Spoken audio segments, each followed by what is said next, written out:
buenos días a todos. Muy buenos días. Sean ustedes bienvenidos a este evento de capacitación en el cual vamos a platicar de reformas fiscales.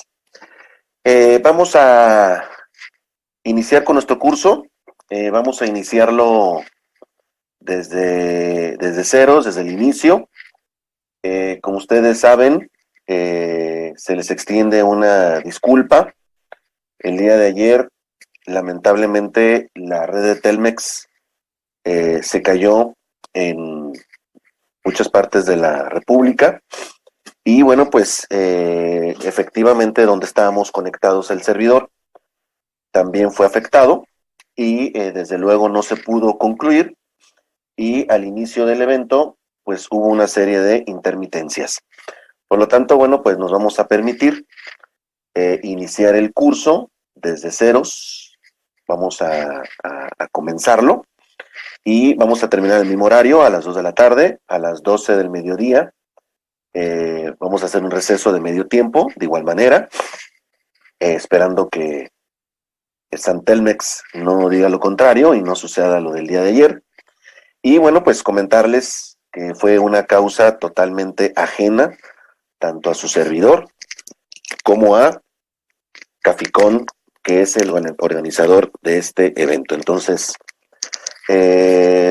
hubo por ahí molestias. Claro que hay molestias cuando se va al internet, pero sí es importante que enfoquen sus molestias pues a quien debe de ser, que en este caso es a Telmex. Entonces, bueno, pues ese es el proveedor de internet, pero dependemos de un proveedor y si ese proveedor falla, bueno, pues no podemos hacer absolutamente nada adicional a que fue una falla generalizada. Muy bien, vamos a dar inicio, mis queridos amigos de Capicón. Recuerden, el chat se encuentra a su disposición para poder de alguna manera estar interactuando con ustedes, recibiendo su participación. Nos encontramos transmitiendo desde Guadalajara, Jalisco, para todos ustedes. Y bueno, pues vamos a dar comienzo. Recuerden, amigos, es importante que en todo momento tengan su micrófono cerrado. Esto para evitar que se mezclen sonidos que no tienen nada que ver con el evento de capacitación. Muy bien, vamos a comenzar entonces con este esquema de reformas fiscales. Bienvenidos, mis queridos amigos. Y bueno, pues comentábamos que dentro de lo que es este esquema de recaudación para el ejercicio 2022, pues prácticamente la autoridad enfoca sus baterías, enfoca sus esquemas directamente al tema de los recicos. Los recicos, así como en el 2014 fue una estrategia de la autoridad a través de los RIF. Bueno, pues estos recicos vienen a ser una novedad dentro de lo que es el esquema fiscal y dentro obviamente de las operaciones que se siguen directamente con la autoridad. Por lo tanto, bueno, pues sí es importante comentarles que dentro de este esquema, bueno, pues obviamente uno de los puntos medulares es la recaudación de cuotas y aportaciones de seguridad social, contribuciones de mejoras, derechos, productos, aprovechamientos, ingresos por venta de bienes y desde luego este esquema a través del cual pues obviamente la autoridad siempre va a tener un incremento dentro de su recaudación con referente al año o ejercicio anterior. Recuerden, amigos, que dentro de lo que son las reformas fiscales, un punto importante es revisar precisamente la ley de ingresos. Nosotros, como contadores, todos los que nos dedicamos precisamente a este esquema, bueno, pues debemos de tener en cuenta el esquema de lo que viene a ser los artículos 14 al 19 de la Ley de Ingresos de la Federación. ¿Por qué? Porque en esos artículos del 14 al 19 se encuentran precisamente todo lo relacionado con los estímulos fiscales.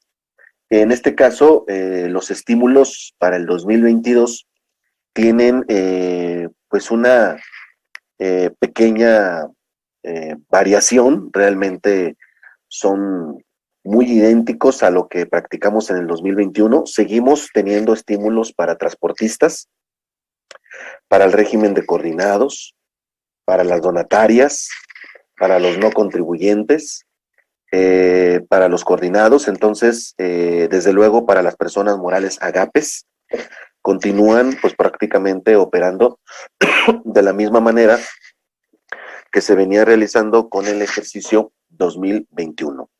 En el caso de la ley de ingresos, la tasa de retención aplicable por parte de instituciones financieras disminuye con respecto al 2021 del punto 97 al punto 08. Se eliminan, desde luego, sanciones a las entidades financieras por algún incumplimiento de los plazos de atención de los requerimientos y opción para pagar IVA y el IEPS para contribuyentes precisamente del RIF. Recuerden que los artículos que regulaban el esquema del RIF a partir del 2022 pues ya quedan derogados. Sin embargo, aquellos RIF que deseen continuar como RIF en el 2022 a través precisamente de los transitorios de la reforma fiscal pueden continuar tributando con RIF. Recuerden que el RIF es una figura de carácter temporal, es una figura de carácter transitoria y que tiene una duración máxima de 10 años. Por lo tanto, bueno, pues aquellos que deseen quedarse en el RIF, desde luego lo pueden hacer.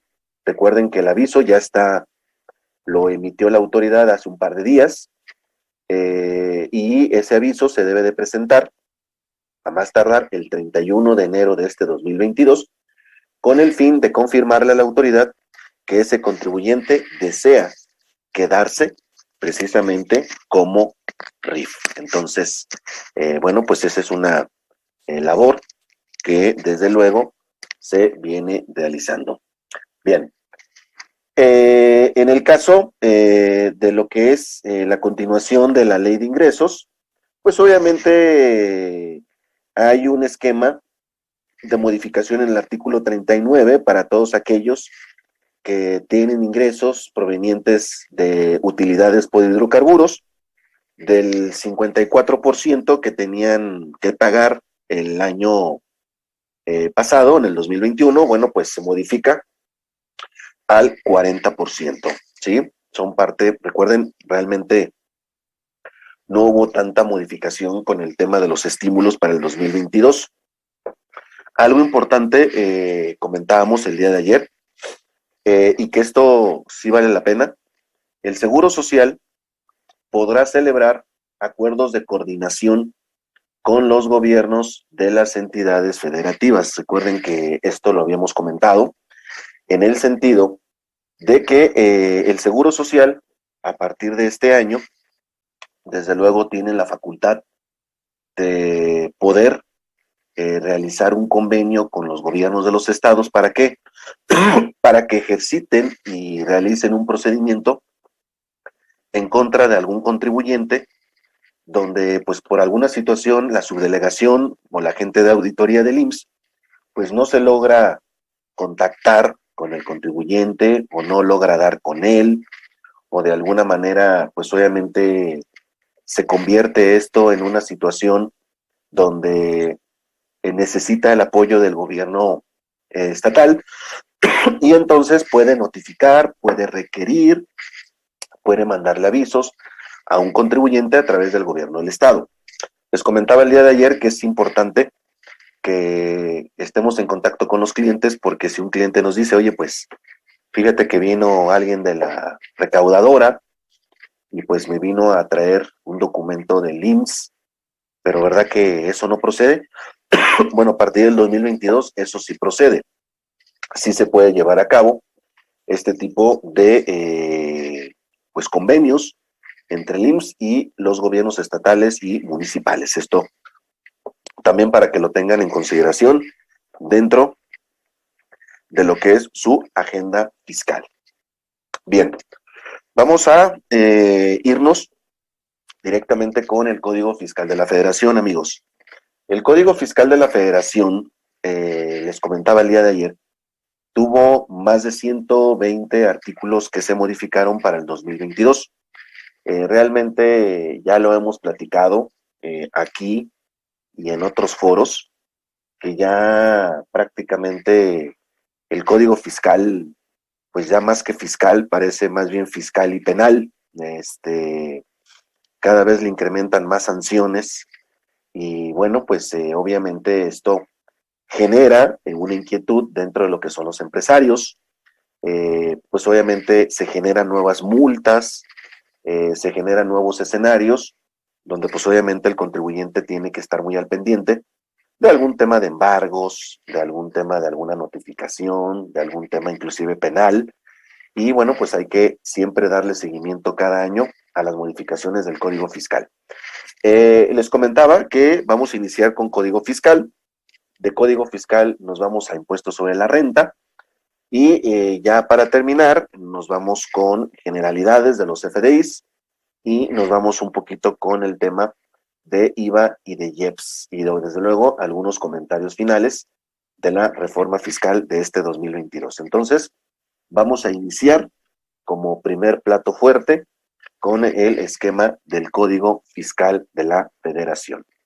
Y bueno, pues comentábamos, en la primera modificación importante que tenemos dentro del código, se viene a suscitar con el artículo 9, donde la autoridad debe y tiene que tener conocimiento del domicilio fiscal del lugar donde el contribuyente realiza, obviamente, sus operaciones. Recuerden que independientemente por código fiscal, nosotros podemos tener N número de sucursales. Por el día de ayer había por ahí muchas inquietudes donde dicen, oye, es que yo tengo sucursales en no sé dónde, que yo tengo sucursales en el sur, en el norte. Recuerden, por código fiscal, así tengas 1000 sucursales en toda la República Mexicana, al final de cuentas, debe de haber un domicilio principal. 2, se envía una sola contabilidad. 3, se envía una sola declaración. Esto se le llama control de centro de costos. Entonces, de alguna manera esas 1000 sucursales, no se realiza la contabilidad en esas 1000 sucursales, sino que todo se realiza a través de un centro de costos. Ahora bien, yo les comentaba el día de ayer que a partir del 2022, las facturas del ejercicio 2022 deben de tener georreferenciación o geolocalización con el domicilio fiscal del contribuyente. Entonces, independientemente de dónde operen, cuántas sucursales tengan, talleres, bodegas, etcétera, etcétera, al final de cuentas hay un domicilio principal donde a través de ese domicilio, pues obviamente se genera la contabilidad. Recuerden que las facturas en su versión 4.0 deben de traer como dato del receptor el código postal. Ojo, recuerden que en código, cuando habla de domicilio, no se refiere a que el emisor tenga que poner entre qué calles cruza, el número de la calle, la colonia. Recuerden que eso ya no se utiliza. Cuando hace referencia al código fiscal al domicilio, lo está enfocando únicamente al código postal. Entonces, este código postal, amigos, tiene que estar referenciado definitivamente al domicilio fiscal del contribuyente. Ojo, recuerden que aquí el que da el código postal es el receptor, o sea, el emisor te va a decir cómo quieres que te facture y qué código postal quieres que te le ponga. Entonces, se le debe de indicar que el código postal obviamente es el de su matriz o de centro de costos. Entonces, aquí sí es importante hacer este tipo de señalamientos con respecto al artículo o al código, al artículo 9 de este código fiscal en cuanto a su correlación con el anexo 20 de los FDIs 4.0. Bien, el siguiente punto que estábamos revisando es el tema de la suspensión de plazos. Recuerden que hasta el año 2021, desafortunadamente, no había un fundamento, precisamente a través de código, donde se diera una suspensión de plazos. Ahora, con esta modificación del artículo 12, la autoridad ahora sí tiene el fundamento para poder suspender plazos de obligaciones de un contribuyente en caso fortuito o fuerza mayor. Y esto, recuerden amigos, se refiere precisamente a temas como notificaciones, auditorías, cierres de auditoría, presentación de dictámenes fiscales, obviamente alguna cita que se tenga con la autoridad. Recuerden que esto es parte de la obligación de un contribuyente. Entonces, yo les comentaba como un dato meramente anecdótico de lo que nos sucedía a nosotros aquí en el despacho el año pasado, de que efectivamente teníamos alguna cita con el SAT, tenía que ir obviamente el propietario o el dueño o representante legal, y nos decía, bueno, pues no es que yo no quiera ir, pero me dio COVID y pues tengo que estar encerrado.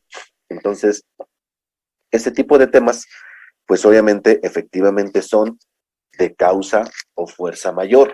Y bueno, pues nos decía la autoridad, bueno, pues sí entiendo, pero no hay un fundamento como para poderte suspender el plazo. Entonces, pues tenemos que aplicar lo que la ley dice o el código indica. Entonces, pues obviamente esto es una muy buena herramienta, definitivamente favorece al contribuyente y este tipo de observaciones, pues definitivamente son bienvenidas. Insisto, les platicaba el día de ayer que esto llega un poquito tarde porque realmente hubiera sido de mayor provecho que este tema de la suspensión de plazos hubiera sido desde el 2020.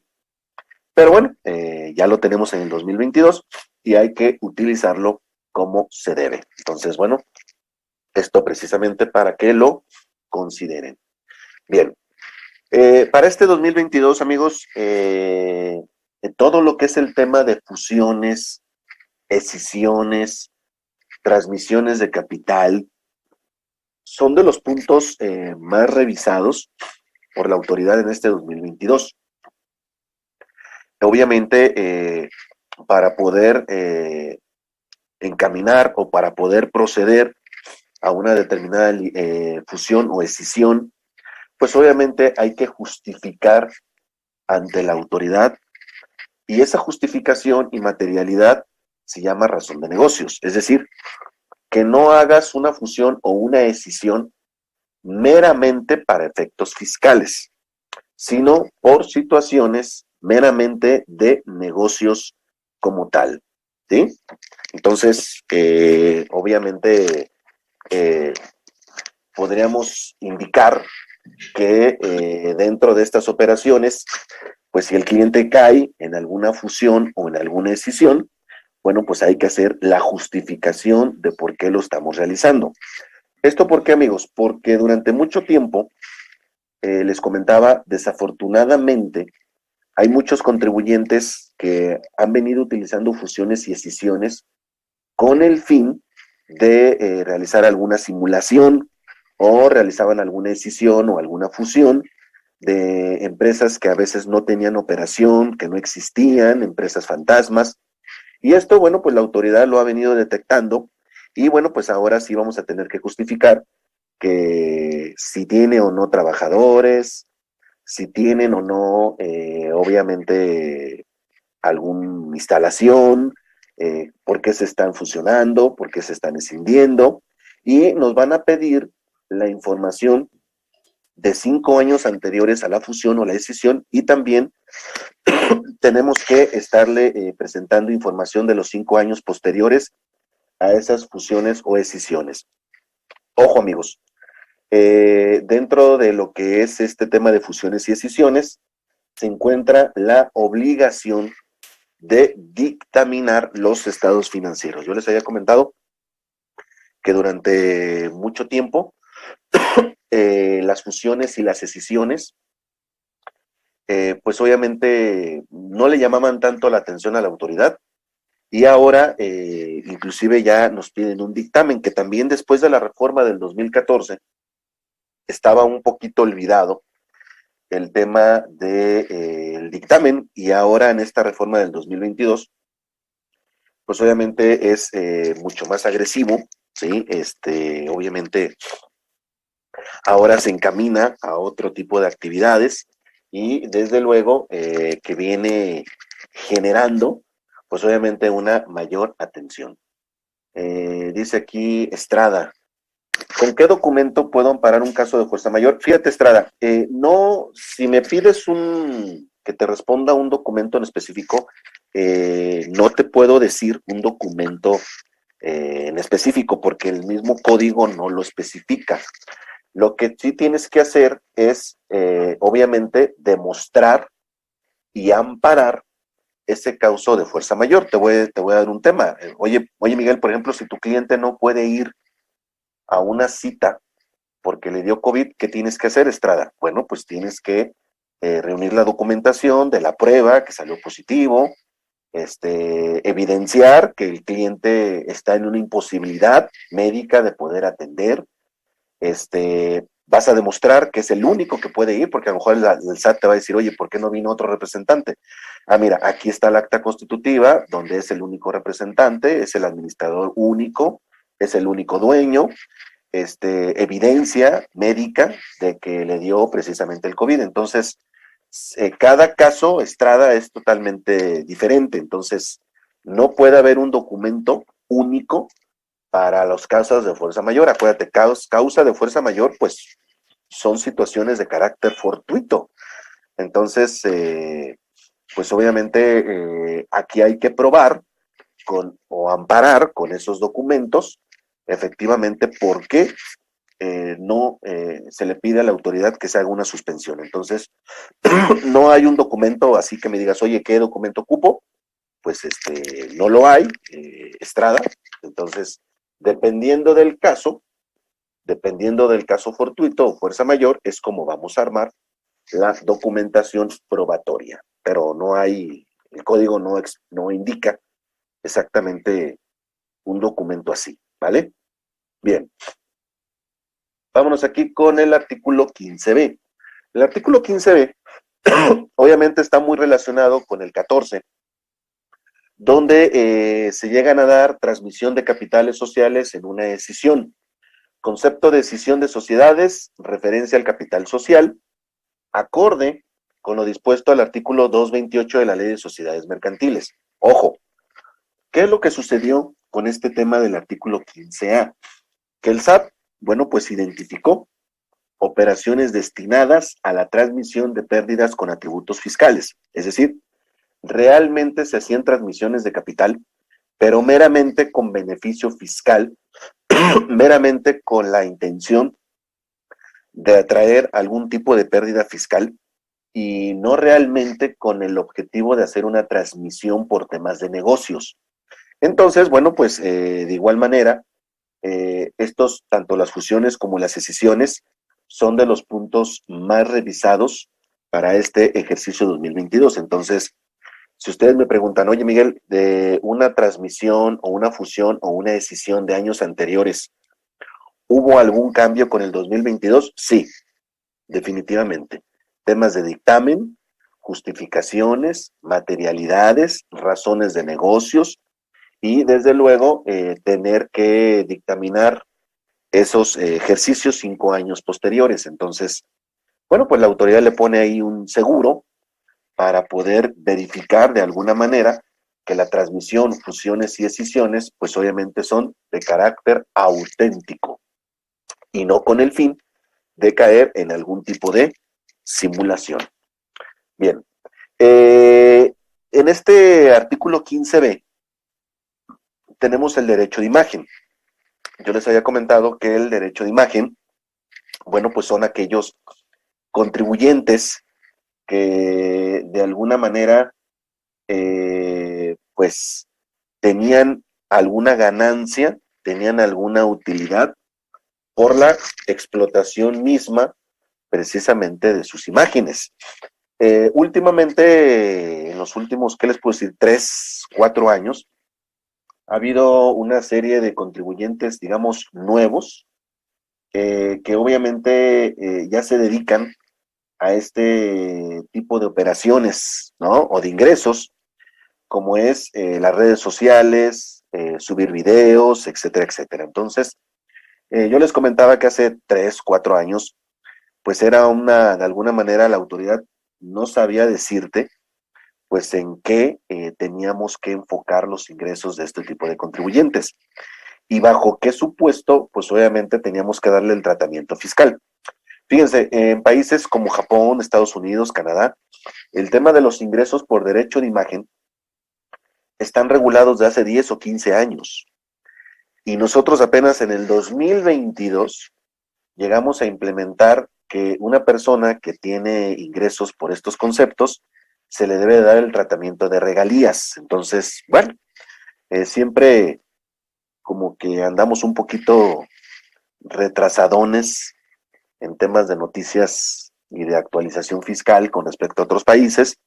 Y efectivamente el contribuyente nos decía, bueno, pues sí, yo quiero pagar impuestos, quiero darme de alta, pero ¿bajo qué supuesto voy a pagar impuestos? Entonces, pues definitivamente la autoridad no nos indicaba ni tampoco nos daba luz de cómo tenía que operar. Entonces, bueno, pues obviamente es un tema aquí que tenemos de actualización y que bueno, también al igual que el tema del derecho de imagen y el tema de la suspensión de plazos, pues hasta ahora llegan en el 2022 y bueno, bienvenidos, ya por lo menos sabemos que le podemos dar tratamiento de regalías a este tipo de operaciones. Bien, les comentaba amigos que para este 2022 hay un nuevo catálogo en cuanto a la facultad que tiene la autoridad para poder restringir temporalmente los certificados sellos digitales. Esto lo encontramos en el 17D y en el 17H bis. Estas causales se suman a las que ya existían en estos mismos artículos. Digamos que esto es pues prácticamente la novedad, el nuevo esquema. Personas morales con socios o accionistas con control efectivo o de una persona moral con irregularidades fiscales. ¿Qué significa? Que nosotros durante mucho tiempo, y por qué no decirlo, así lo manejábamos, nos preocupábamos más por la salud fiscal de la persona moral y a veces no tanto por la de los socios. Entonces, ¿qué llegaba a suceder? Que, por ejemplo, el socio te decía, no se preocupe, contador, yo allá declaro como pueda, y le digo a mi hijo que me presente mis declaraciones, usted no se preocupe, usted nada más dedíquese a la persona moral. Lo que pasa es que efectivamente la persona moral, pues sí, era un contribuyente regular, con opinión de cumplimiento positivo y todo lo demás, pero pues los socios que integraban esa moral, pues eran muy traviesos, no presentaban anuales, no presentaban pagos provisionales, en fin, eran un poquito un desastre. Pero insisto, muchos de nosotros nos enfocábamos nada más a la persona moral. ¿Qué nos dice la autoridad en este 2022? Si tienes socios que no sean regulares en cuanto a su actividad fiscal, pues pueden contaminar precisamente el RFC de la persona moral. Entonces, puede ser que se dé una restricción al certificado de la moral por incumplimiento de obligaciones de los socios que integran a esa persona moral. Entonces, el mensaje que nos da el SAT es, amigos, si tenemos personas morales, pues no solamente hay que estar pendiente de la moral, sino también de la física. Bien, en el caso de los reciclos que entran en este 2022, recuerden que una de las cosas que le pide la autoridad para que puedan continuar tributando como reciclos y que puedan tener el beneficio de una tasa baja en cuanto al pago de impuestos es efectivamente su esquema de cumplimiento. Reciclo persona física, omisión de 3 o más pagos mensuales, consecutivos o no, o de la declaración anual, pues prácticamente se puede dar una restricción del certificado, porque recuerden que estos reciclos tienen que facturar con fiel y también deben de tener su buzón tributario activo. Entonces, bueno, pues si no cumplen, dice la autoridad, te cobro poquito de ISR para que no me cumplas, entonces, bueno, si se da esto, se le puede restringir, inclusive se le puede expulsar del reciclo y lo mandan a persona física con actividad empresarial, ¿no? Resistencia a la verificación de sus obligaciones fiscales. Hay muchos contribuyentes que, por ejemplo, no van a las citas, no atienden a la autoridad, no abren sus buzones tributarios, no están al pendiente de la comunicación que se da entre autoridad y contribuyente. Y aquí lo que nos marca precisamente la autoridad es el hecho de que, bueno, pues si no los atendemos, si no cooperamos, se puede dar una restricción del certificado. Es decir, prácticamente, amigos, aquí la autoridad lo que nos dice es, bueno, ¿me haces caso por las buenas o me haces caso por las malas? Entonces, bueno, pues lo mejor es hacerle caso precisamente por las buenas. Obviamente ya desde hace algún tiempo ya se había manifestado la autoridad en el sentido de que los CFDIs que emite un contribuyente son base de fiscalización para el tema del pago provisional, ¿sí? Y bueno, pues inconsistencias en ingresos declarados e impuestos retenidos, CFDI, y base de datos contra declaraciones, valor de actividades grabadas como tal. Recuerden, amigos, que este esquema, bueno, pues obviamente tiene que tener, obviamente, una referencia entre lo que facturamos contra lo que declaramos. Y bueno, habrá ciertas situaciones donde hay muchas cosas que no van dentro de un CFDI, pero pues obviamente lo que quiere encontrar la autoridad es una congruencia entre lo que se emite con el CFDI versus, obviamente, el pago que realizamos directamente en base a ISR.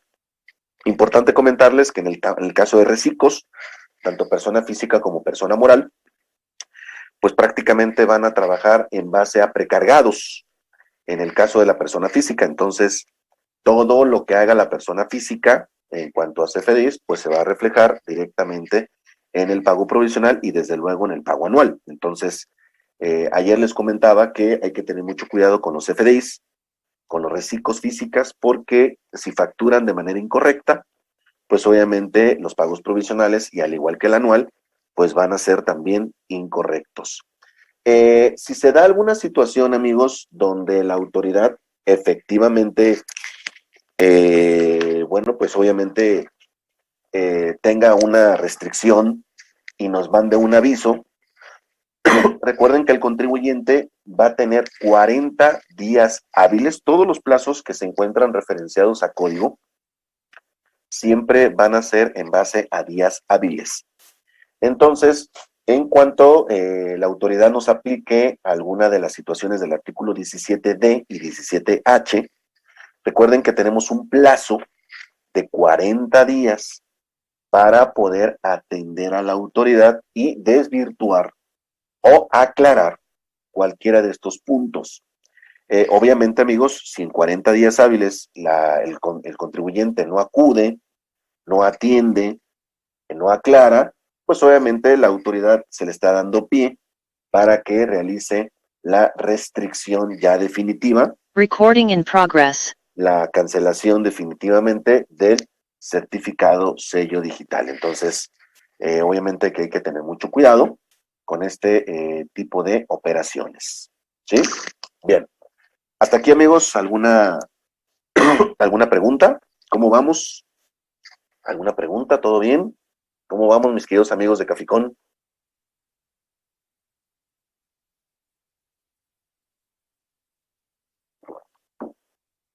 Gracias, licenciada Mónica.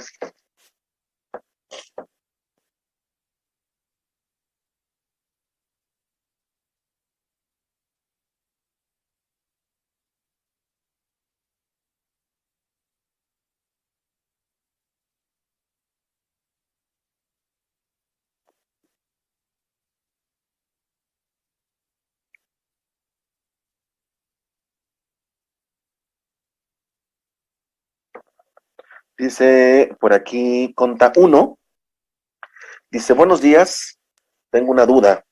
¿Y si ya las empresas pueden emitir sus facturas con complementos carta aporte? Acuérdate, conta uno, que enero, febrero y marzo es un esquema de alguna manera de adaptación. Ya lo puedes pedir a través de tu PAC y de carácter obligatorio entra a partir del 1 de abril. Entonces, pues prácticamente es enero, febrero y marzo como un proceso de adaptación. Ahora, la carta aporte va a tener todavía una serie de modificaciones. De aquí a abril, de aquí a abril, amigos, déjenme decirles algo, de aquí a abril, dice, porque me siguen emitiendo las fleteras. No, es que no están en obligación todavía, conta uno. Efectivamente, no entran aún con esa obligación de manera directa. Entonces, obviamente, dice, según la página del SAT es obligado. No, acuérdate, mi querido Conta, ya se modificó. Ya se modificó. Estos primeros 3 meses son, pues, prácticamente le van a hacer modificaciones y obviamente las fleteras, muchas de ellas, la gran mayoría, insisto, de aquí a abril, pues le van a dar una vuelta completa al timbrado de la carta aporte. Entonces, efectivamente, no tienen la obligación aún de emitirla como tal. Dice José Valencia, si tengo mi empresa matriz en la Ciudad de México y una sucursal en Cancún, ¿qué código? Acuérdate, mi querido José Valencia, ya lo habíamos checado, ya lo habíamos platicado. Puedes tener hoteles en toda la República. La pregunta es, ¿dónde, de qué domicilio envías tu contabilidad electrónica? ¿Qué domicilio se encuentra en tu constancia como principal? Y ese es ahí donde vas a emitir o le vas a pedir a tus emisores que te le pongan el código postal. Entonces, si tu matriz está en la Ciudad de México, entonces los códigos postales van a estar en México. Yo te hago una reflexión. Fíjate, por ejemplo, Diego, voy a dar una marca. Por ejemplo, tus amigos de hoteles de One tienen toda la República. Sin embargo, no se le van a poner los códigos postales de todas esas sucursales. Se le va a poner el de la matriz que se encuentra en su corporativo en Santa Fe. Entonces, aunque tengan un hotel en Tijuana y pidan, por ejemplo, papelería o alimentos, el código postal va a salir con referencia al de su matriz que está en Santa Fe, en la Ciudad de México. Entonces, acuérdate, Pepe, ya lo habíamos comentado, ya habíamos hecho esta observación, puedes tener N número de sucursales, el que cuenta es tu matriz o sucursal principal, ¿vale? Bien, dice Gracie, para los FDIs de nómina también se anexó como obligatorio el código postal del domicilio fiscal del receptor. Este código postal deberá ser exactamente igual al que tienen registrado en su RFC, porque hay trabajadores que desde que se dieron... Esto ya lo hemos comentado ayer, dice Gracie, ya lo habíamos platicado ayer. Acuérdate que tú como patrón, dentro de las obligaciones de la Ley Federal de Trabajo, debes de tener actualizado el expediente de tu trabajador. Esa es una obligación en la Ley Federal de Trabajo. Por lo tanto, tú debes de conocer el domicilio, los datos generales de tu trabajador, porque acuérdate que aquí estás hablando de un subordinado, y obviamente el código postal. En el caso de los complementos de nómina, hay muchas empresas que se les complica de alguna manera que son 3,000 o 4,000 y ellos le ponen el código postal de la empresa. Aquí acuérdate, Gracie, que en el caso del complemento de nómina, pues ese no va a ser, el subordinado no lo va a ser deducible. Entonces, esta regla del código postal aplica para los que van a deducir y acreditar en cuanto a CFDI de ingresos. Entonces, el complemento es meramente para demostrar el pago al trabajador. Por eso te comento que muchas empresas le ponen el código postal de la misma empresa y no se complican la vida, ¿sí? Entonces, aquí aguas. Ahora, lo ideal es que le pusieras el código postal, el real, el del trabajador, pero si por angas o mangas dices, pues, ¿sabes qué? Miguel, no tengo expediente, no sé ni dónde vivan, ni los conozco, bueno, entonces pones el código postal de la empresa y no hay ningún problema, ¿sí? Dice aquí Laura, aprovechando el tema de la carta, acuérdense no desviarse, no toquen temas que no estamos viviendo, porque nos empezamos a desviar y entonces le dedicamos espacio a código fiscal, ¿vale? Acuérdense que más adelante vamos a hablar de CFDIs, ¿vale? Dice, el tema de la carta aporte, si mi empresa se dedica a refacturar el servicio de flete, ¿debe emitir carta aporte? Más que nada, si te encuentras en un esquema, si eres intermediario o eres agente de transporte o eres un tercero. Si es así, no es tanto refacturar, sino que tienes que hacer un CFDI de traslado con carta aporte, ¿vale? Entonces, si estás en ese supuesto de que eres intermediario, agente de transporte, un tercero, obviamente ahí es donde entra el CFDI de traslado con carta aporte, ¿sí? Dice, ¿la carta aporte es obligatoria a partir del 1 de enero? No, ya lo habíamos comentado, Israel. Ya habíamos hecho esta observación, no entra obligatorio el 1 de enero, ya lo habíamos comentado, ¿sí? Dice por aquí, dice Mónica, ¿la carta aporte se debe de hacer si yo mando un contrato a un cliente en provincia? ¿La carta la hago yo o la empresa de mensajería? No, Mónica, aquí acuérdate que el que hace la carta aporte es el que ejecuta el viaje. Entonces, si tú no ejecutas el viaje, tú no haces la carta aporte. La carta aporte la hace el que ejecuta el viaje, ¿sí? ¿Por qué? Porque es el operador del viaje, ¿vale? Dice Laura, mi empresa solo refactura y el servicio lo realiza otra empresa.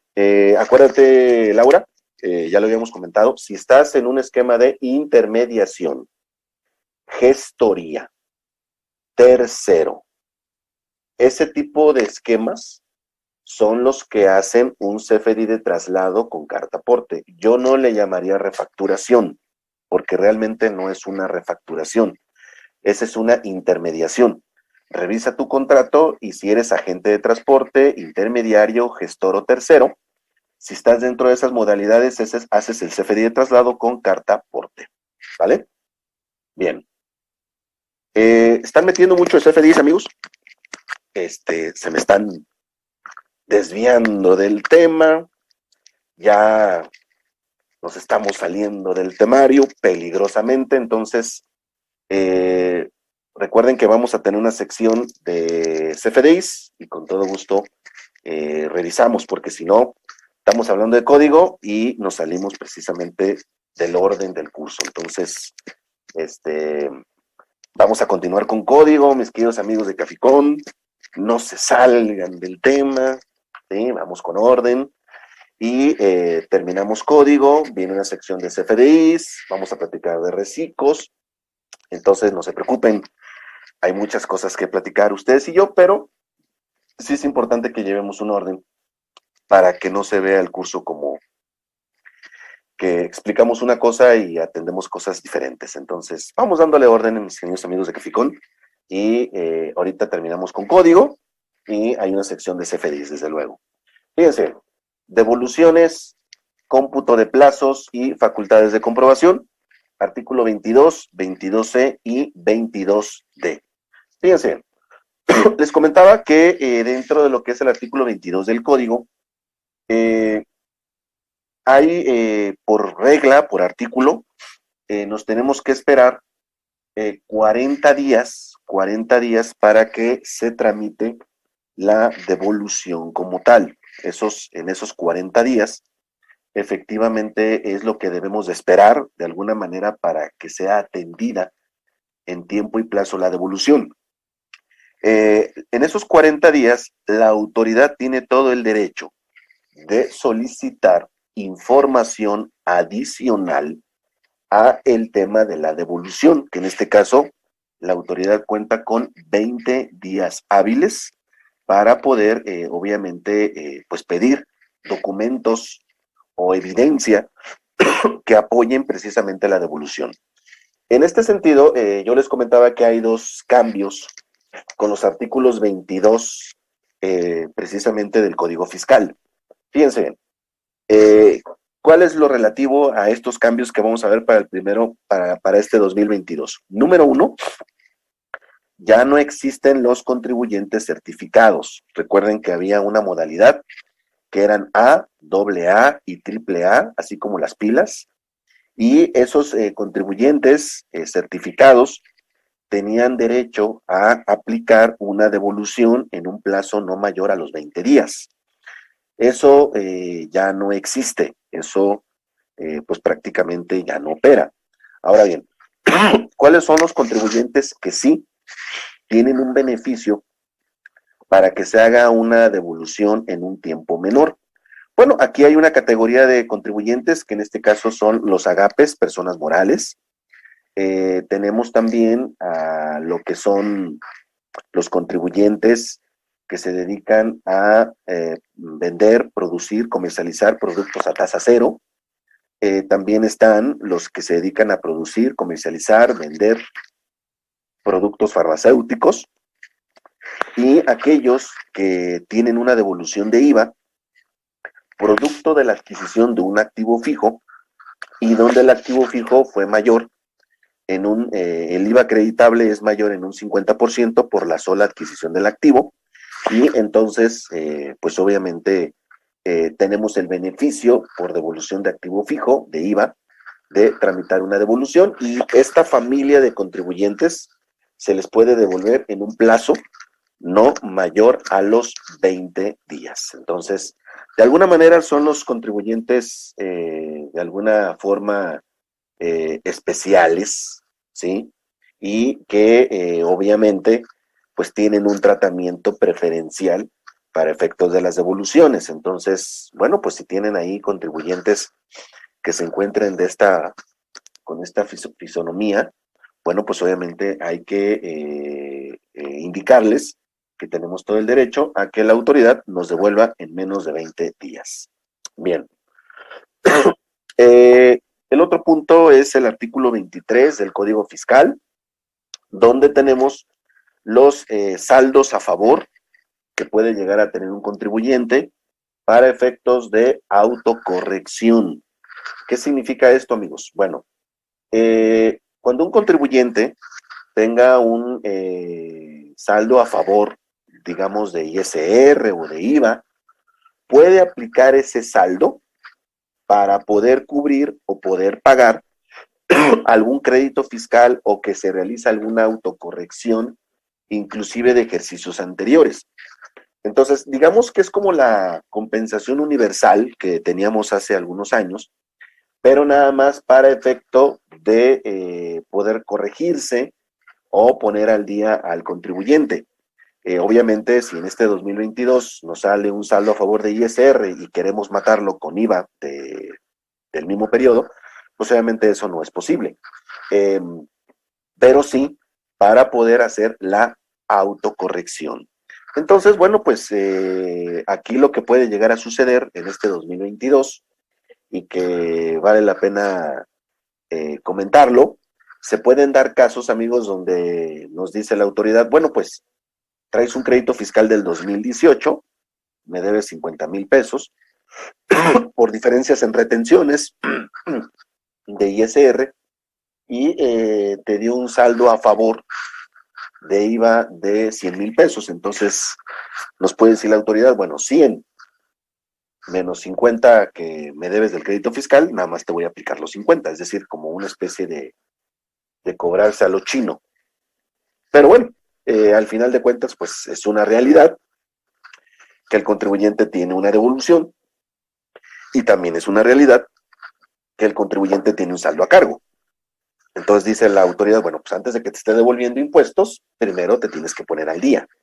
Entonces, bueno, pues me decía el otro día un cliente, bueno, pues es un truco. Pues no, no es un tanto un truco, porque dice la autoridad, bueno, primero págame lo que me debes y luego tramito efectivamente tu devolución. Entonces, bueno, esto es precisamente para poder hacer la observación.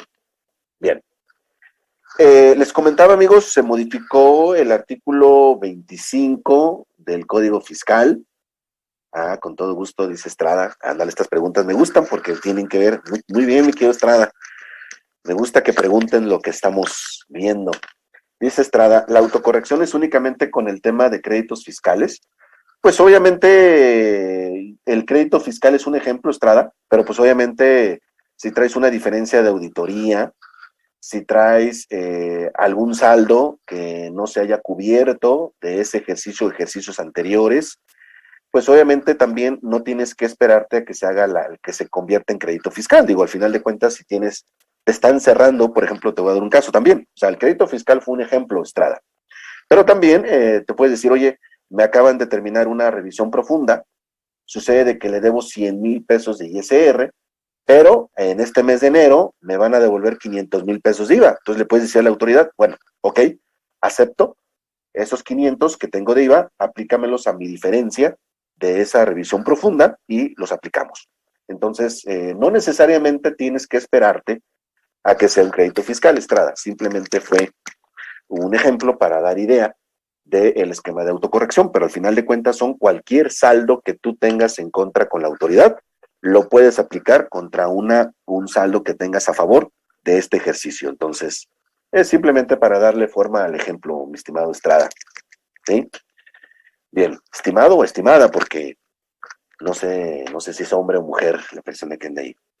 Mi querida Sofi, aguántame, todavía no vemos FDIs, acuérdense, mi querida Sofi, no se salga del curso, no se salgan de los temas, mi querida Sofi, ya andas ahí con CFDIs, ya andas con complementos, no se adelanten, no coman ansias, ahorita vamos con CFDIs, ¿eh? Roberto Estrada, perfecto, mi estimado, entonces ahora sí, sé que eres Robert Estrada, muy bien, mi querido Robert, muchas gracias por la observación, porque Estrada, pues no sé si es hombre o mujer, entonces ya sí, ya me queda más claro que eres del lado de los varones. Muy bien. Sí, mi querida Sofía, no te me adelantes, ¿sí? Ahorita vamos, ya andas allá con complementos y el anexo 20, no se preocupen, vamos para allá, vamos con calma, ¿sí? Bien. Fíjense bien, estímulos fiscales. Dentro del artículo 25 y el 25A del Código Fiscal, teníamos siempre el gusanito, la inquietud, en el caso, por ejemplo, de los transportistas, en el caso, por ejemplo, de los contribuyentes que son muy asiduos a utilizar estímulos fiscales, que estaba la redacción un poquito confusa al momento de aplicar un estímulo. Entonces, ya para este 2022, la autoridad hace este ajuste donde dice que, bueno, pues es acreditable la contribución causada o contra otros impuestos precisamente a su cargo. ¿Vale la pena la corrección? Sí, porque sí, aunque ya lo hayamos utilizado como en la práctica y ya lo dábamos por hecho, realmente en código no existía ese fundamento de alguna manera. Entonces, bueno, pues obviamente sí vale la pena que hiciera esta corrección. El plazo para aplicación de estímulos fiscales se contarán a partir del último día del ejercicio en que nació el derecho a aplicar el estímulo y no del día en que venza el plazo para presentar la declaración anual, que en este caso también vale la pena la observación, es con el fin de que el contribuyente pueda considerar un estímulo fiscal como parte del ejercicio fiscal completo. Entonces, bueno, quizás ustedes pueden decir, esto no cambia nada porque yo ya lo venía aplicando. Sí, estamos totalmente de acuerdo. Lo que hacía falta era de que la autoridad lo pusiera en el código, ¿sí? Eso es precisamente lo que hacía falta como tal, ¿no? Que lo incluyeran dentro del código fiscal. Bien. La responsabilidad solidaria, dentro de lo que es esta responsabilidad solidaria, comentábamos el día de ayer que la responsabilidad solidaria, en su artículo 26 de código, realmente la modificación mayor la vimos en el 23 de abril del 2021 con la reforma que se hizo al tema de la subcontratación. Esta responsabilidad solidaria no es otra cosa más que convertirte como empresa o como contribuyente en un aval en tema de obligaciones fiscales que pueda llegar a tener otro contribuyente que te presta de alguna manera algún tipo de servicio.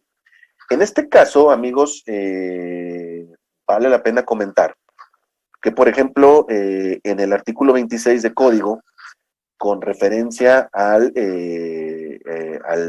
la reforma del 23 de abril, pues indica que si tú como empresa, que eres un contratante, invita a trabajar en tus instalaciones a un REPSE, por ejemplo, que ahorita está de moda este tema del REPSE otra vez, porque recuerden que ahora otra vez hay que mandar el aviso del cuatrimestre septiembre a diciembre. Entonces, bueno, pues ahora otra vez, ahora en este mes de enero, hay que volver a mandar este aviso. Dentro de este esquema, bueno, pues podremos considerar que al invitar tú a una empresa, por ejemplo, una empresa de limpieza, una empresa de seguridad, pues hay una corresponsabilidad o una responsabilidad solidaria de esos trabajadores. La pregunta es, oye Miguel, ¿qué pasa si yo soy REPSE y no pago las cuotas de seguro social de esos trabajadores que estás en tus instalaciones? ¿Qué pasa si no doy de alta a los trabajadores en el IMSS y llega a suceder algo en las instalaciones? Bueno, lo que va a pasar es que el IMSS, por responsabilidad solidaria, le puede cobrar a la contratista, pero también le puede cobrar al contratante. Entonces, bueno, pues aquí sí hay que tener mucho cuidado con este tema de responsabilidades solidarias, porque insisto, no es un tema del 2022. Esto ya viene desde el 23 de abril del 2021. ¿Sí? Dice Victoria Hernández, si contrato un REPSE, ¿qué documentación le debo solicitar? Te voy a dar tarea, mi querida Vicky Hernández, te voy a dar tarea. Chécate el artículo 27 de este 2022 y también chécate el artículo 5A de la ley del IVA. Y ahí vas a encontrar una respuesta a tu inquietud, mi querida Vicky. Te voy a tener que dejar tarea, ¿sí? Entonces, chécate el 27 de renta y chécate el 5 y 5A de IVA, y ahí vas a encontrar la documentación completa que se le debe de pedir a un REPSE y que es todos los meses con el fin de validar que va en correcto cumplimiento de sus obligaciones y evitar precisamente una responsabilidad solidaria. Entonces, mi querida Vicky, ya te dejé tarea. Chécate la ley del 2022, que de hecho ya se había hecho la modificación desde el 23 de abril, insisto, pero ya en esta ley del 2022 ya vas a encontrar los documentos que requieres pedirle para poder hacer deducible la factura que te emite un REPSE. Entonces eso, ahí en el 27 vas a encontrar para la deducción, y en el 5 y 5A vas a encontrar los requisitos para el acreditamiento, que prácticamente son los mismos, ¿no? Pero como yo sé que te gusta leer y que te gusta estudiar la ley, vas a encontrar muy interesante checar precisamente esos dos artículos. Digo, son exactamente lo mismo, los requisitos son igual en IVA y en ISR. Bien, vámonos por acá. El día de ayer comentábamos el tema de los avisos ante el RFC. Ya la autoridad pues declaró precisamente que no va a haber ningún tipo de sanción para aquellas personas físicas, aquellos chavos, ¿no? Aquellos muchachos que van cumpliendo sus 18 años y que, bueno, pues no se han dado de alta en el RFC. Lo que sí es correcto aplicar es que su alta es de carácter obligatoria cuando el muchacho, pues obviamente inicia una actividad económica. Ahí sí, obviamente ya va a tener que considerarse su alta ante el RFC. Pero, pues obviamente,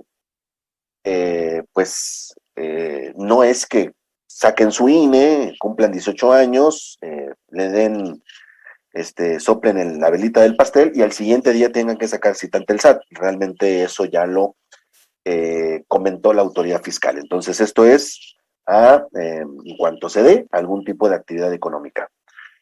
Aviso de socios accionistas, amigos, esto ya venía desde junio del 2020.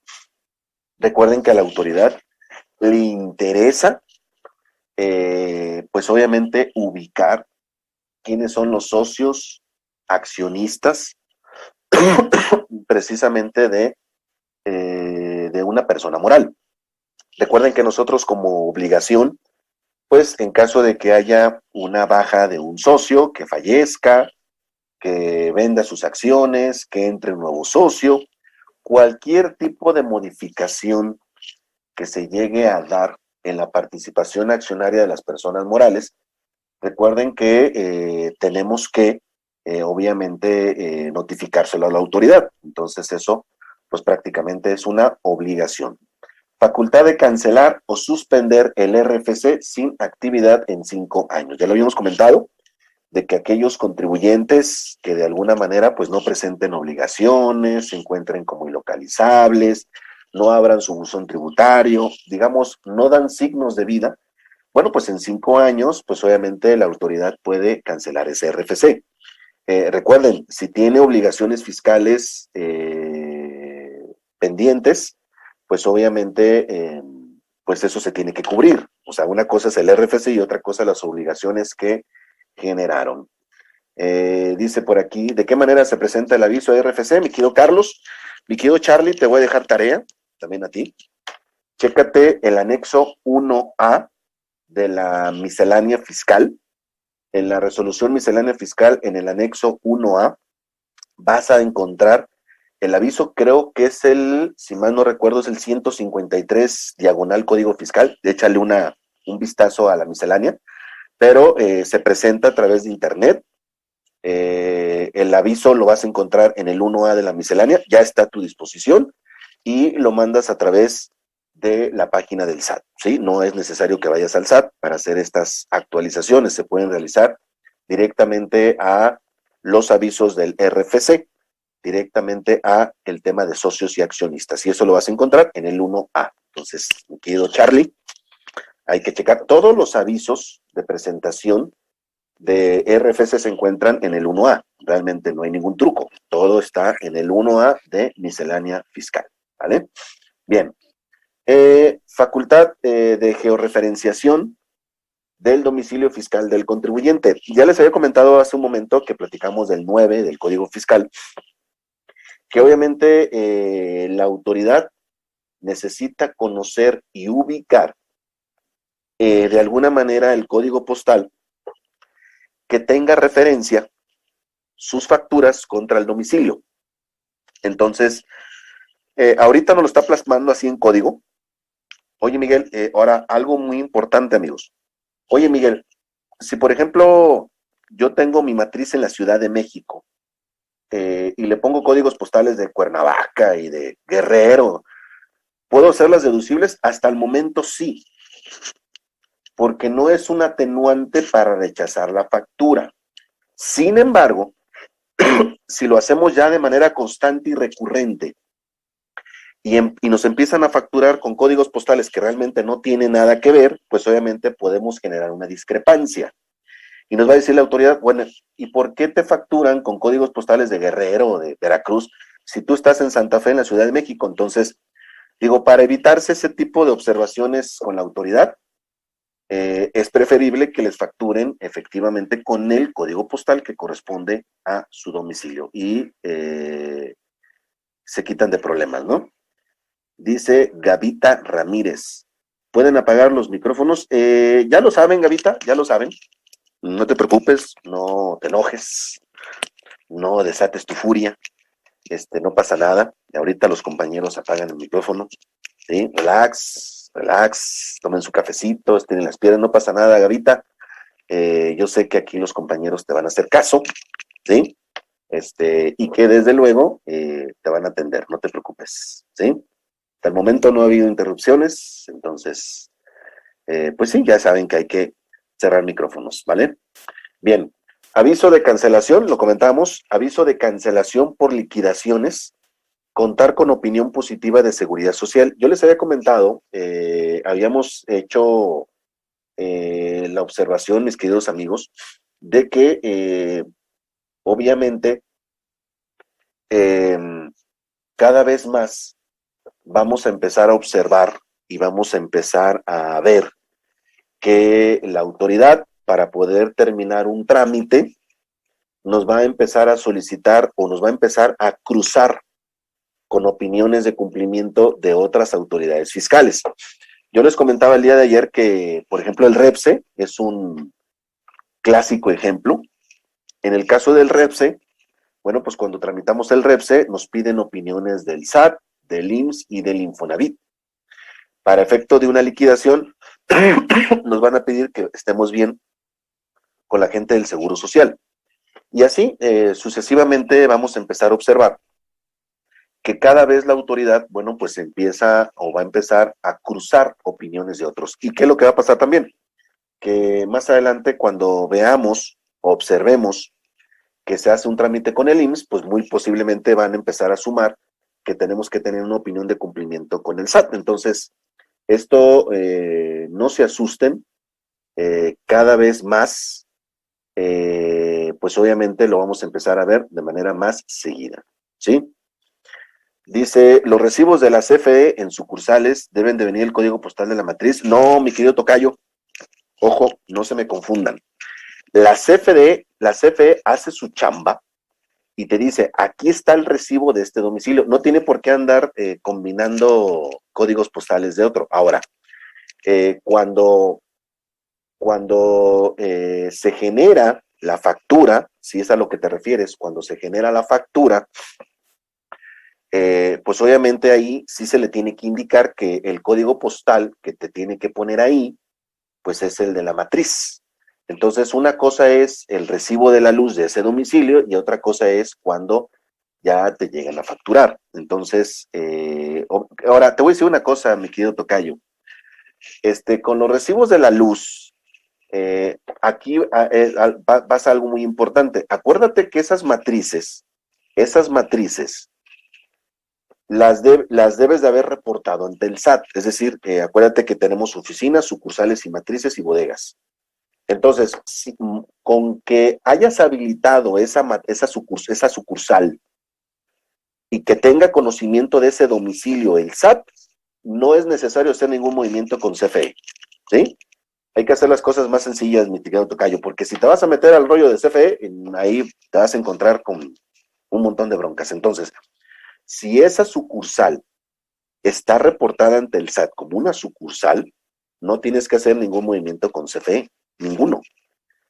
Ahora yo no, a menos que tenga recibos de 300,000 o 400,000 pesos de consumo, pero realmente son de los gastos más sencillos que hay para materializar con la autoridad. Entonces, insisto, si ese recibo corresponde a esa sucursal y esa sucursal está habilitada como parte de tu esquema de sucursales y está reportada con el SAT, no debes de tener ningún problema, ¿vale? Bien. Vámonos por acá con el siguiente tema. Fíjense bien. Comprobantes fiscales, requisitos, cancelaciones y características. Recuerden que estos CFDIs, pues obviamente estamos estrenando una versión a partir ya de este 1 de enero del 2022, donde ya hay una nueva versión que es la 4.0 y se involucran una serie de cambios con respecto a la operación de los CFDIs. Primero, CFDI de egresos sin soporte documental no podrán disminuirse de los ingresos. ¿A qué se refiere esto, amigos? Bueno, pues aquellos contribuyentes que de manera incorrecta venían aplicando notas de crédito para efecto de cancelar un CFDI de ingresos. Recuerden que eso ya hace algunos 2 ejercicios, ya había la autoridad realizado a través de los criterios no vinculativos, había realizado una observación donde indicaba que los CFDIs de egresos, su naturaleza no era para cancelar facturas, sino su naturaleza es propiamente para aplicar bonificaciones, descuentos, no para cancelar el efecto. ¿Qué es lo que pasó, mis queridos amigos de Caficón?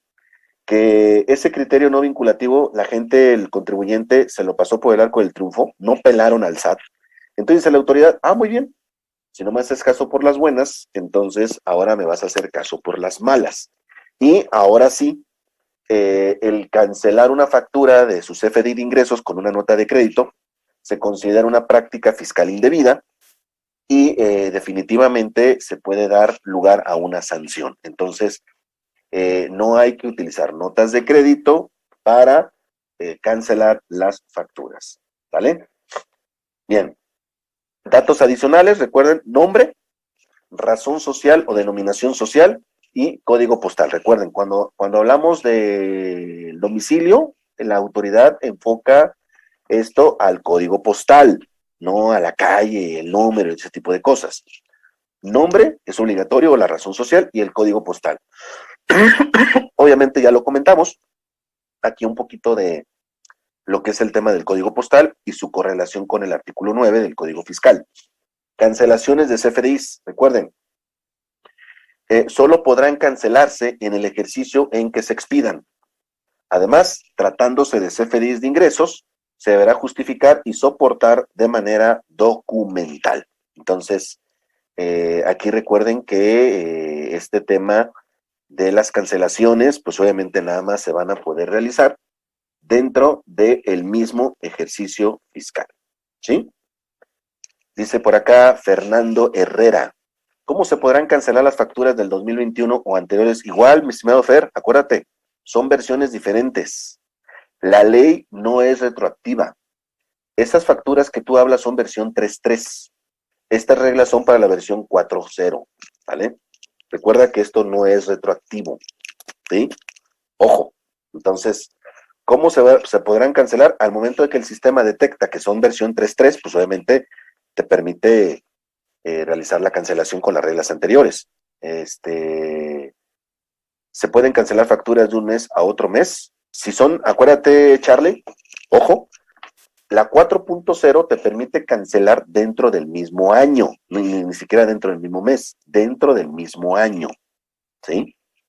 Ojo, la intención es no estar cancelando por cancelar, porque también ahí vamos a platicar una serie de multas que se pueden generar porque ahora en este 2022 tienes que justificar la causa de la cancelación, ¿sí? Tienes que justificar la causa de la cancelación, entonces tampoco se trata de cancelar por cancelar, ¿sí?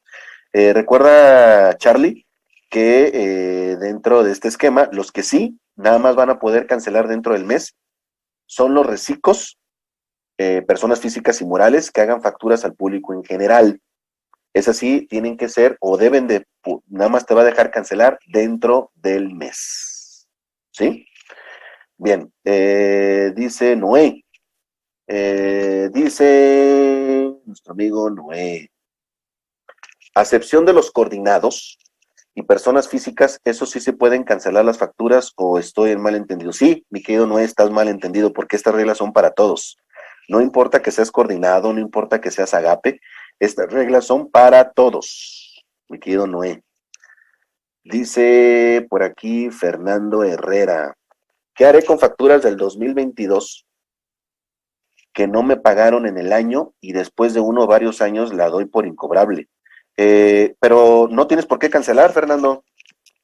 A ver, de hecho no debes de cancelarlo, mi querido Fernando, porque si cancelas el CFDI, ojo, muchos colegas me dicen, es que cuando es una cuenta incobrable hay que cancelar. No, porque el CFDI tiene que estar vivo, mi querido Fer, si no, ¿cómo la aplicas en la deducción del anual, mi querido Fer? Eso no se cancelan, esas no se deben de cancelar nunca, ¿sí? Ojo, si una cuenta se considera como incobrable, entonces recuerda que el mínimo debe de pasar un año, depende del tema de las UDIs, si son más de 30,000 UDIs tienes que demandar al cliente, si son menos de 30,000 UDIs se va directamente a la declaración anual, pero el folio tiene que estar vivo, Fer, porque si cancelas el folio, pues el abogado de la empresa, de la otra empresa va a decir, ya ven, ¿cómo no se realizó la operación? Ya está cancelaron el folio. No, mi querido Fer, no ande cancelando folios de esos, porque esos hay que cuidarlos como la vida, porque eso los vas a aplicar en tu deducción del ejercicio siguiente. Bueno, considerando un año, pues obviamente recuerda que eso lo vas a hacer deducible como cuentas incobrables. Acuérdate que cuando presentamos la declaración anual, ahí se mete las cuentas incobrables. Entonces, no tienes por qué cancelarlas. Nunca, nunca cancelen un CFDI de esos, ¿vale? Dice por aquí nuestra amiga Gavita. Dice, oye, Tengo un cliente, persona física con actividad empresarial y profesional, emitió unas facturas en el 2021 y ya no se las pagarán. ¿Las puedo cancelar? Otra vez, a ver, mi querida Gavita. A ver, mi querida Gavita, ¿por qué quieren cancelar facturas? Ahora, eso, si no se las van a pagar, la pregunta es, acuérdate, no se va a llevar a cabo la operación. Eso, si no se llevó a cabo la operación, eso, no sé por qué andan acá en el 2022 todavía esas facturas, mi querida Gavita. Ahora, si se dio el servicio, o se entregó el producto, no tienes por qué cancelarlas. Esas las vas a tener que dar tratamiento de cartera vencida o de cuenta incobrable. Ahora, como es física, Gavita, como es física y trabajan con flujo, pues esas facturas nunca hiciste ninguna acumulación. Entonces realmente no vas a tener que hacer ningún movimiento en tu pago provisional, ni tampoco te mueve el ejercicio fiscal, porque al no pagarse no generan flujo. Pero, insisto, si se dio la prestación o el servicio, no tienes por qué cancelarla. No tienes por qué cancelarla. Se tiene que armar la materialidad de que ese cliente no te pagó y que obviamente se generó ahí hay que aplicar, depende de la factura, una demanda en contra del cliente que no te está pagando, pero obviamente efecto fiscal no traes porque no se hizo la acumulación, pero sí traes efecto mercantil porque pues obviamente le diste un servicio o un producto. Entonces, no necesariamente tiene que ser siempre cancelar, ¿vale? Dice Lupita, pero si es un coordinado que tiene cuentas incobrables y no se ha declarado, ¿sí se pueden cancelar? Si es un coordinado, hay que ver cómo tributa, Lupita. La pregunta está un poco, le faltan elementos, porque acuérdate que los coordinados pueden presentar impuestos como moral, o pueden presentar sus impuestos como física independiente. Hay que ver cómo factura ese coordinado, porque si lo hizo el coordinado de alguna manera moral, pues obviamente hubo una acumulación y no se han declarado. Pues es que depende del tratamiento de quién hizo la factura, si la física o la moral, mi querida Lupita. ¿Sí? Cuenta que los coordinados tienen ese esquema, ¿no? Son como camaleónicos. Pueden facturar como moral o pueden facturar como física, depende cómo se hayan organizado. Dice aquí, conta 1. Se le pagó una aseguradora a un CFDI con método de pago PPD. Se le pagó a una aseguradora un CFDI con método de pago PPD.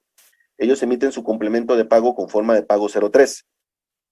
Pero realmente se le pagó con cheque nominativo. Me comentaron que por ser del sistema financiero, no, mi estimado, esas facturas, de una vez te digo, son no deducibles. Si difiere los métodos de pago, esa factura no la vas a poder aplicar ni en tu provisional ni en tu ejercicio. Bye.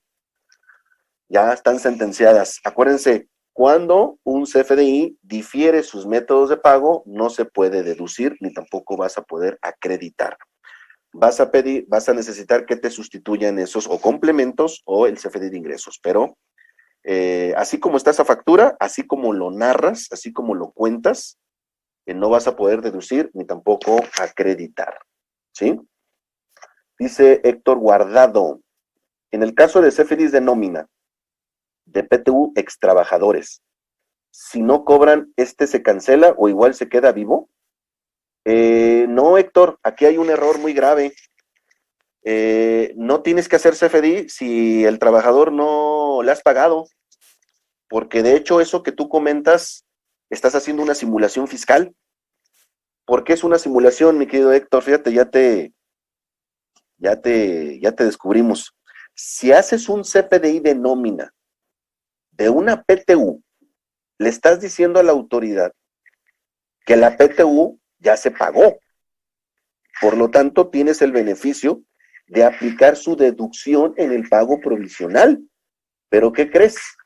Que si no se ha cobrado y el dinero lo tiene la empresa y te llega a pescar el SAT ahí, aguas, mi estimado Héctor, porque te sacan una multita como de $500,000 de pesos. ¿Sí? Entonces, No sé por qué tienen que estar timbrando algo que todavía no entregan, mi querido Héctor, ¿sí? El timbrado lo realizamos hasta que efectivamente se hace la aplicación del pago al trabajador, es decir, ya salió el dinero de la cuenta y se lo estás entregando al trabajador, es decir, el trabajador tiene el dinero. Cuando el trabajador tiene el recurso, tienes todo el derecho a realizar la deducción por tema de PTU.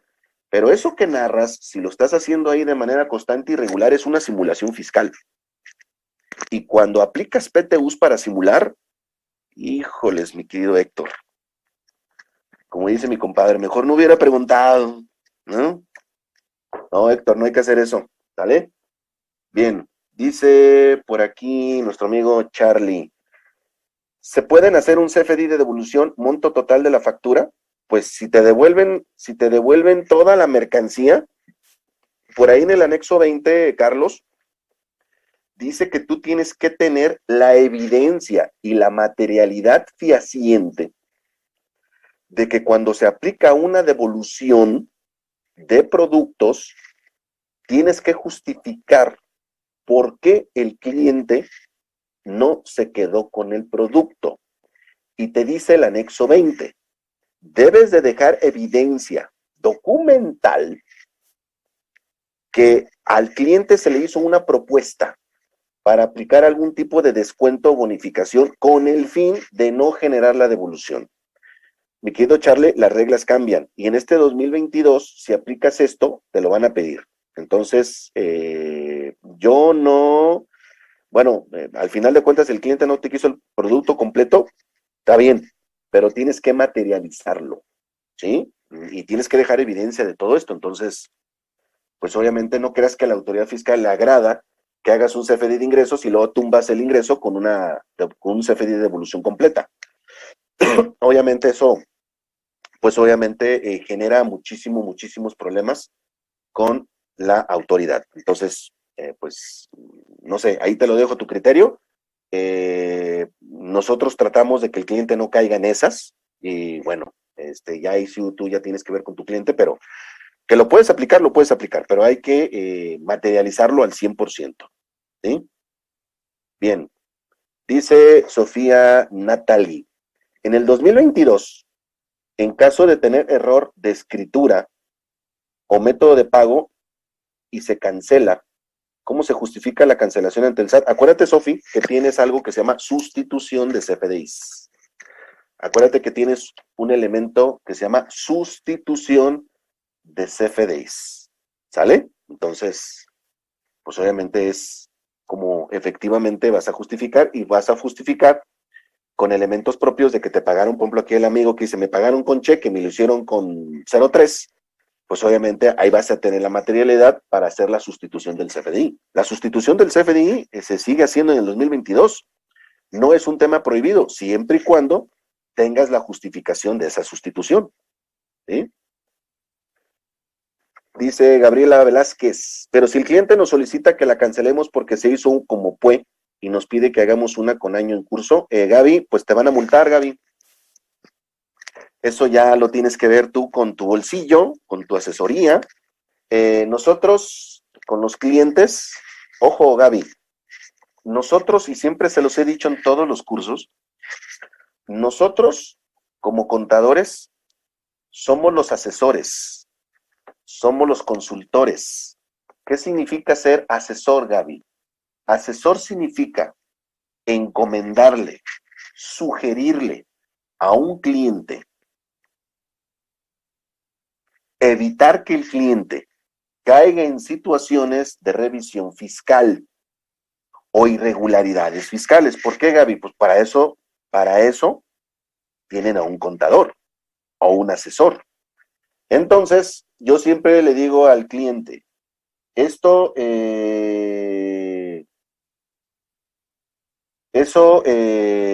al cliente, pues obviamente se le tiene que decir, esto es una práctica fiscal indebida. Esto no se debe de realizar. Ahora, que si usted lo realiza con el fin de darle por su lado a un cliente, usted puede caer en multas fiscales. ¿sí? Entonces nosotros, Gaby, no somos los dueños de la empresa, pero sí sugerimos lo que no debe de hacer o situaciones. Entonces ahí, Gaby, tienes que platicar con tu cliente. Si el cliente te dice, pues mira, a mí me importa un cacahuate lo que diga Gaby, me vale gorro, pues total, lo sigo haciendo, bueno, va a haber multas y esas multas las va a pagar el cliente.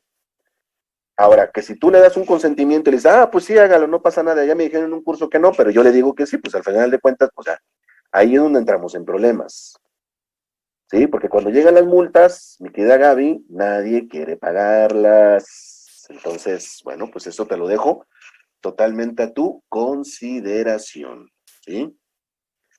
Dice Ivonne, híjoles, Ivonne, aventó todo aquí una historia. Dice, la empresa que estoy exporta ganado a consignación y yo, para no acumular el ingreso, solo hago una carta aporte con el complemento de exportación. A ver, Ivonne, este tema de la carta aporte es nada más para temas de exportaciones, porque para efecto aduanal, la carta aporte sigue siendo un elemento para poder importar o exportar productos o mercancías. Pero eso es para temas aduanales. Sí queda claro, eso es para temas aduanales. Para temas fiscales, pues obviamente se tiene que hacer el CFD de ingresos. Obviamente ya estás entregando, dice por ahí el Código de Comercio, que cuando se entrega un producto, se está consolidando una venta. Entonces, realmente se tiene que hacer la factura. La carta aporte no sustituye el CFD de ingresos, que quizás lo hagas como una práctica habitual, ese es otro asunto, porque eso lo requieres para tu trámite de aduanas, pero en el tema fiscal es otro asunto totalmente diferente. Dice, con el complemento de exportación, ya que en el momento que se vende el ganado, hago la factura de ingreso y lo acumulo en el 2022. Puedo seguir haciendo la carta aporte o es errónea la manera? No, la carta aporte es un tema para efectos, insisto, lo que tú estás exportando, esto es algo que te pide aduanas. O sea, el tema de la carta aporte con aduanas, eso te lo van a seguir pidiendo siempre, ¿sí? Eso es una obligación, pero con aduanas, ¿sí? Dice Fernando, en el caso de instituciones financieras, ¿cómo justifican la deducción de préstamos incobrables? Ellos tienen otro tratamiento, Fer. Ellos tienen un tratamiento diferente en temas fiscales de las cuentas incobrables. Realmente ellos tienen ciertos atributos. No me dices qué institución financiera sea, pero ellos tienen un camino diferente porque ellos pueden, por ejemplo, vender su cartera, negociar la cartera, hacer paquetes de cartera. O sea, ellos, las instituciones financieras tienen un tratamiento fiscal totalmente diferente, ¿sí? Dice, ¿tiene algún fundamento legal porque la aseguradora no quiere cambiarla? Sí, claro, conta uno, el anexo 20, ahí lo vas a encontrar, anexo 20, ahí vas a encontrar las formas, métodos de pago, y también tienes el artículo 27 de la ley del impuesto de la renta. Dice físico-química. Por favor, ¿me puede explicar cuál es el procedimiento correcto para refacturar? Un cliente pide una factura con fecha del 2022 por no haberla recibido en el 2021. Bueno, la pregunta es, ¿la hicieron o no en el 2021? Porque si la hicieron en el 2021 no tienes por qué cancelar nada. Ahora, si no hubieses facturado en el 2021 y lo vas a hacer en el 2022, pues obviamente haces la factura en el 2022. Hay que ver cuándo se hizo el CFDI o si no se hizo el CFDI físico-química. Entonces, una cosa es que no lo haya recibido y otra cosa es que se haya hecho. Entonces la pregunta está ahí como a medias. ¿Se hizo o no se hizo? Porque una cosa es que no lo recibió, porque no recibirlo no significa que tienes que hacer un movimiento de CFDIs.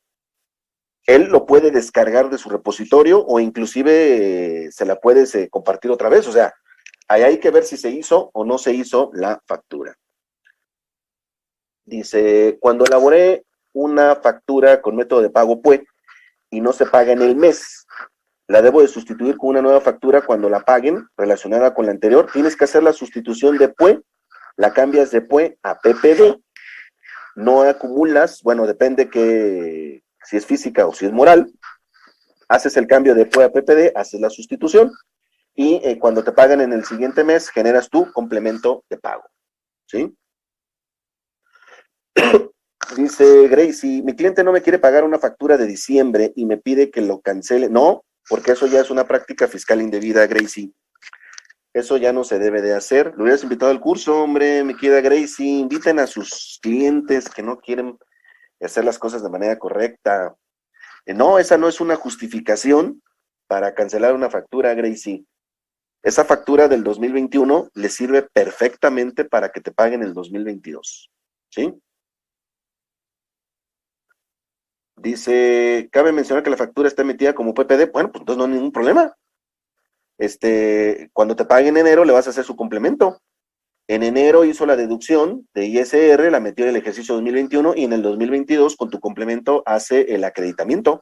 Digo, no hay ningún problema. No hay ninguna justificación para cancelarla, ¿sí? Dice Johan Tiago, tengo una situación recurrente con AT&T. Cada mes se hace el cargo a la tarjeta corporativa de la empresa y ellos siempre emiten el complemento de manera errónea. Pues colocan forma de pago efectivo todos los meses, les llamo para solicitar la corrección y siempre quedan de dar seguimiento a un folio o me van pasando con varios ejecutivos. ¿Este gasto no lo puedo decir? No, mientras que esté el complemento mal hecho, no lo vas a poder aplicar fiscalmente, ¿vale? Dice por aquí, dice Tocayo Aguilar. Vamos con el Tocayo Aguilar. Dice, ¿se podrá cancelar un CFDI posteriormente? ¿Se podrá cancelar un CFDI posteriormente si no se cancela dentro del mes? Soy persona moral. Pues sí, Tocayo, nada más que no. La pregunta le faltan elementos porque si es reciclo moral y es una factura al público en general, no, tiene que ser dentro del mes. Y el resto de las facturas las vas a poder cancelar hasta máximo el 31 de diciembre del 2022, ¿sí? Dice Carlos, ¿cuándo procede la sustitución de CFDI? ¿Es dentro del año fiscal? ¿Cuándo procede? Pues cuando hay un error de formas, métodos de pago, que está mal la clave de producto o servicio, que está mal la cantidad, que está mal la descripción, ahí es cuando sustituyes, Charlie. Dice Lupita, vamos con Lupita. ¿Es válido emitir un CFDI de ingreso con forma de pago transferencia bancaria y no emitir el complemento de pago? Porque ya lo estoy poniendo que fue transferencia y fue cobrada. Pues si es